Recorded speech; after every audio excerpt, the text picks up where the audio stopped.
இடி மின்னல் காதல் மார்ச் 29 முதல் உங்களுடைய அபிமான திரையரங்குகளில்.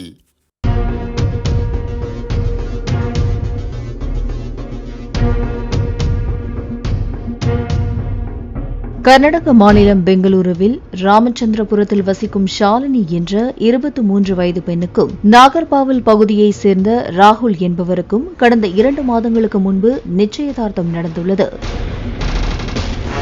நிச்சயத்துக்கு பிறகு ராகுல் ஆசை வார்த்தைகளை கூறி அந்த பெண்ணிடம் பணம் பறிக்கும் வேளையில் ஈடுபட்டுள்ளார். தனது வருங்கால கணவராக வரப்போகிறவர் தானே என்ற எண்ணத்தில் அந்த பெண்ணும் SBI வங்கியிலிருந்து 3,40,000 ரூபாய் லோன் வாங்கி கொடுத்துள்ளார். தொடர்ந்து 40,000ற்கு தங்க நகை வாங்கி கொடுத்திருக்கிறார். தனது சேமிப்பிலிருந்து ராகுலுக்கு 1,00,000 ரூபாய் ஜிபே மூலமாக அனுப்பியுள்ளார்.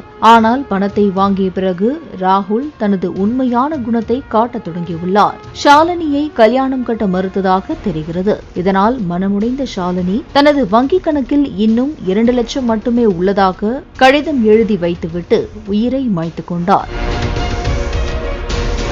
அவர் எழுதி வைத்த கடிதத்தில் ராகுலிடமிருந்து பணத்தை மீட்டு பெற்றோரிடத்தில் கொடுக்கும்படி கூறியுள்ளார். எக்காரணத்தை கொண்டும் ராகுலை விட்டுவிடக் கூடாது என்றும் உரிய தண்டனை வாங்கிக் கொடுங்கள் என்றும் போலீசாருக்கு வேண்டுகோள் விடுத்துள்ளார்.